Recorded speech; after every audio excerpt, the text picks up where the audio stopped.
This is Literary Atlanta. I'm Allison Law. I'm recording this episode on Thursday, September 6th, 2018, a few days post-Decatur Book Festival. This year's book festival was bittersweet for me and for many in our literary community as we learned that author and Decatur resident Amanda Kyle Williams had passed away Friday morning after a long, valiant battle with cancer. She was 61. Before Literary Atlanta, I created a blog called Southern Spines. This was in 2012, just weeks before I entered graduate school as a part-time adult student with a very full-time marketing and PR business. What could go wrong? Actually, Southern Spines had a great 3-year run, but it never quite lived up to the vision I had for it in the beginning, which was this online literary magazine and community for people who read and celebrated Southern literature, both classic and contemporary works. I was a bit too fond of the tagline I developed for the site, Southern Spines, Books with Backbone. I wanted to interview and showcase the authors who were doing incredible things in Southern literature. And I look back on the blog now and all the people I met, all the things I learned, and I know that Southern Spines was definitely a predecessor, mulch, if you will, for the many things I'm doing now in my work as a book pusher and author enabler, including this podcast. Amanda Kyle Williams played an important role in that she was the first author to agree to an interview with me for Southern Spines, a then non-existent and completely unproven media experiment. Amanda and I had met a couple of times after her first book in the Key Street series, The Stranger You Seek, had come out and had been a great success. We shared many friends and colleagues in common. But I'm sure the biggest factor in her agreeing to talk to me was that she was just a generous person who truly appreciated readers and who made time for anyone who wanted to advance the idea that reading and writing could change lives.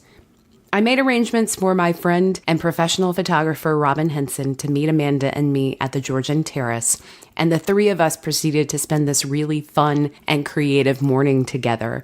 Amanda and I sat in the closed bar downstairs and talked long after Robin had packed up her equipment and left. And I had so much great material that I wrote a 2-part feature on Amanda that ran in August and September on Southern Spines. Now that Amanda is gone, I wanted to revisit that great day and share that piece of Amanda with you. I hope you will indulge me this look back and join me in remembering Amanda Kyle Williams. This is episode 47 of Literary Atlanta.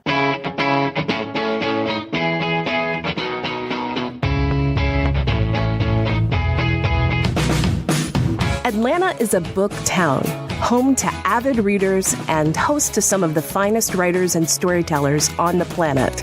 That's my thesis statement, and this podcast provides the supporting details through behind-the-scenes anecdotes, author interviews, and all of the ways that you can experience the rich literary landscape right here in Literary Atlanta.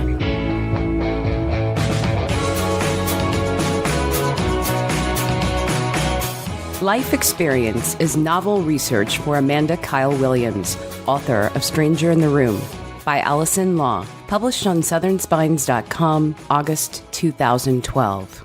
I know that Amanda Kyle Williams has arrived at the Georgian Terrace shortly before she enters the double doors to the hotel side entrance. An avid user of social media, Amanda has checked in via Facebook, here for an interview, Key Street Stomping Grounds. My glasses fogged up when I got out of the car. As we say our hellos, one of her friends replies online, "You really need to keep trying at this crazy writing thing you're doing. I'm pretty sure it will eventually work out if you'll just keep trying." The irony is not lost on Amanda, who admits to pursuing at least 20 different career paths before becoming a full-time writer in 2010. As she sits for our photographer in the lobby, I ask Amanda if she has grown accustomed to the idea that she now shows up for media interviews instead of job interviews. She adjusts her black blazer, holds a smile, and as the camera becomes silent, simply answers, "No." We are at the Georgian Terrace today because it is home to Key Street, the main character in Amanda's series of crime fiction novels. The first book in the series, The Stranger You Seek, debuted in August 2011 to critical acclaim. A year later, Amanda is nervous about the reviews for her follow-up effort, Stranger in the Room. Key's creator snaps pictures of the hotel's interior with her smartphone, making fresh mental notes about Key's pathways across the gray marbled floors as we set up for our chat in the day basement bar, Proof and Provision. This is a place Key would likely avoid since she's a recovering alcoholic. But not to worry, I've stopped by the Krispy Kreme on Ponce de Leon to pick up a dozen assorted glazed donuts, a staple of Key's adrenaline and junk food diet. Still, Amanda grabs a bottle of Jameson's, Key's former poison, off the shelf with a couple of glasses to use as props. Side editorial note here. She really did pour the Jameson's, and I think we both had a sip, although I really don't like to drink the brown liquor, but I felt in the moment like it was appropriate. And I didn't include it in the article because the Georgian Terrace people were so lovely to invite us and kind of give us run of the house. So I just said in the article that we used them as props. She did pour the whiskey. We did take a sip. It happened. And then what was left over, I poured back into the bottle.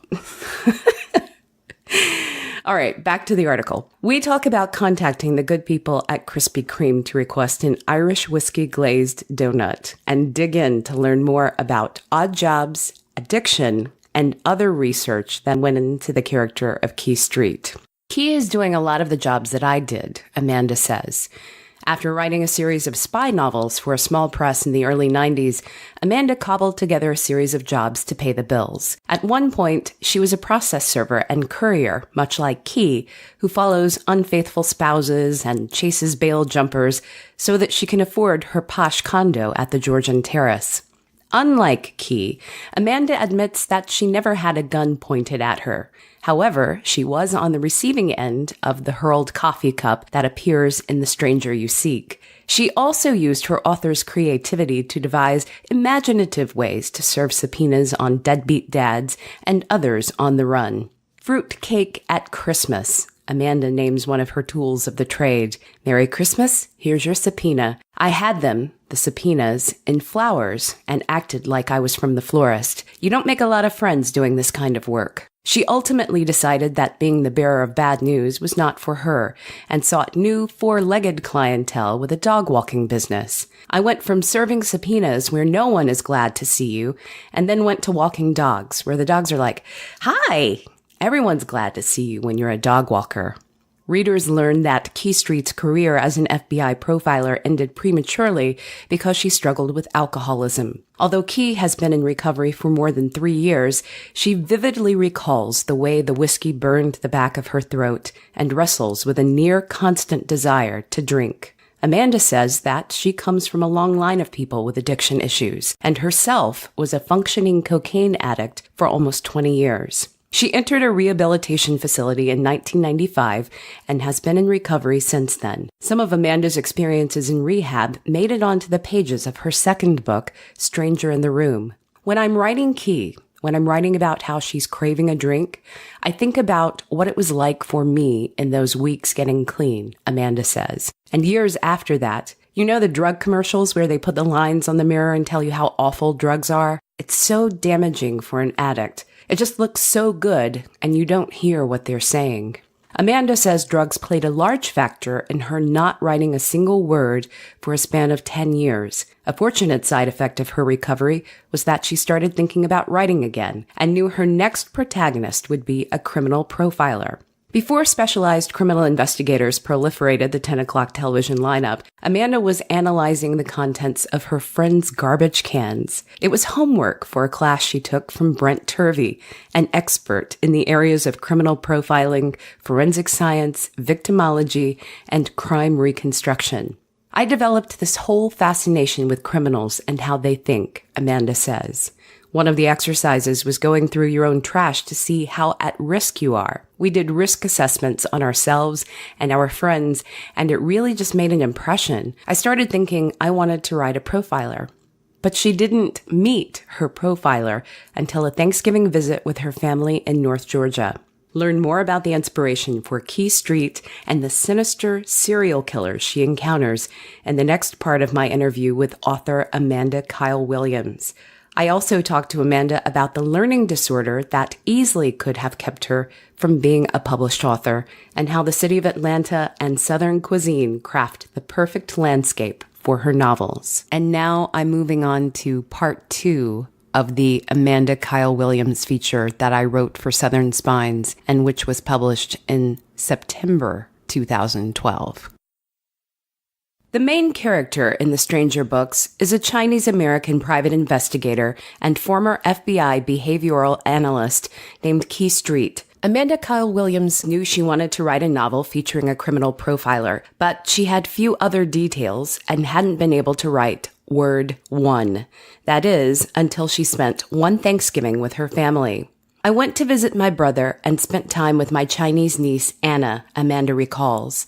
I was so charmed by this kid, how gorgeous she was, and how deeply Southern and Chinese she was. She was about 5 then, and when she said something to me, she sounded like one of the Beverly Hillbillies.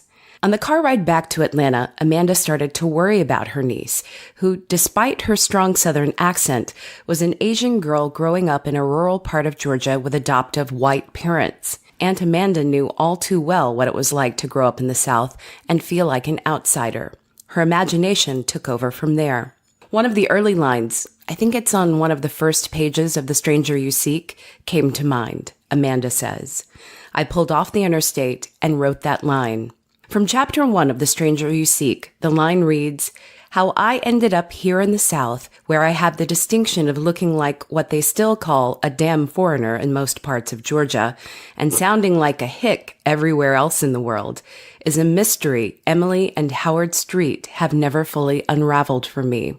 Amanda says that as soon as she heard Key Street's voice, she knew she had a protagonist who was strong enough to carry a series of books. The model for her first serial killer, Wishbone, showed up just a few short miles down the interstate when Amanda's car purged its transmission and left her stranded on an exit ramp with her little dog Bella. The tow truck operator offered to drive Amanda back to Atlanta, but her intuition told her to find another ride. "I knew I was going to end up in a freezer bag if I rode with him," she says. It set the tone for some really creepy scenes in the first book. It really bothered me for days. Amanda went to work on Key Street's story the next morning. She also incorporated her creepy encounter with the tow truck driver into some first-person scenes told from the Wishbone killer's point of view. And that car that left her stranded on the side of I-75 late at night? It's Key's Neon that she only uses for surveillance. For the next 4 years, Amanda fought for writing time while running her successful dog walking business. She landed an agent who worked alongside her for 2 years to perfect the first novel and sell a 3-part series to an imprint of Random House. Part of the deal was that Amanda had to give up her business to devote herself to writing on a full-time basis. Amanda's journey to becoming a full-time writer is even more remarkable when you consider that she dropped out of high school at age 16 because she couldn't read or write. Tired of being told that she wasn't trying hard enough, Amanda quit school and wandered around Colorado for a few years before she eventually arrived back home in Atlanta. She started seeing a therapist who finally diagnosed Amanda with a learning disorder. Amanda tells me, the day that she, the therapist, said, "You might be dyslexic, let's do some tests," it changed everything about my life. It changed how I felt about myself. It changed everything about how I felt about my chances in the world. I knew that I had a chance for the first time, that I wasn't just on self-destruct.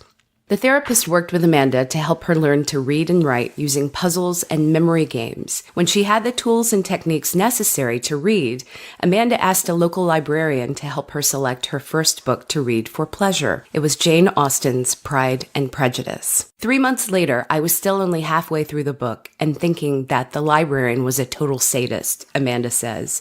It was very hard for me. I'd sneak off to the library where people couldn't see me using my finger to trace the lines of the book. Halfway through the book, I started to enjoy it.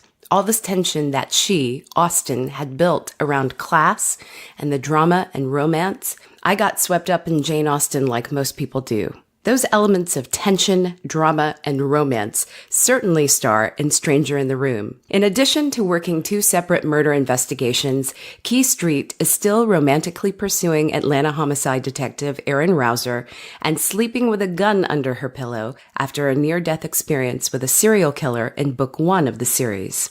The reader also learns more about Key Street's family, including an adopted stray cat named White Trash and mother Emily, who is auditioning to become the next Paula Deen. Key Street says in the book that Southern food gets a bad rap, and her creator concurs. In the last decade, we've seen a culinary revolution in new Southern cooking, Amanda says. It's a new take on old Southern recipes, and we have so many talented chefs here in Atlanta that just kick it up to another level. Billy Allen takes me over the edge at Cakes and Ale. The names of several eateries and Atlanta establishments pepper the pages of Amanda's books. She says mentioning the real names of places adds an air of authenticity and gives her a way to thank the businesses that create wonderful experiences for her or our community. So it is with gratitude that Amanda and I put the bar stools back under the tables at the Georgian Terrace Bar and say goodbye to Key Street until Book 3. Book 3 in the Key Street series came out in 2014, the same year that Amanda was diagnosed with stage 3 endometrial cancer. I interviewed her about Book 3, Don't Talk to Strangers, for another publication. We had to do everything via email. Amanda was promoting the book at home because the chemotherapy and other cancer treatments had compromised her immune system. She would make a recovery and boldly share her survivor's story, including a vulnerable and beautiful photo essay she published online called Bald. But the cancer returned. I would see Amanda or check in with her occasionally, not as often as I should have, mostly via email or Facebook. I hope her quotes in the piece I just read to you give you a little insight into her wicked sense of humor and indomitable spirit. And if you like crime fiction, I hope you'll read her books. She overcame so much to leave us with some damn fine words. Amanda was a huge animal lover. Donations in her memory may be made to one of 3 organizations. One of them is Lifeline Animal Project, a nonprofit organization she supported through the years. The other is the AJC Decatur Book Festival. She appeared there several times as a featured author or a moderator of different sessions. And then the third organization is the Three Graces Assistance Fund. This is a medical fund that helps people with prolonged illnesses or medical issues. To learn more about these organizations or Amanda Kyle Williams, please visit our website at literaryatlanta.com. I'm Allison Law. Thank you for listening to the Literary Atlanta podcast.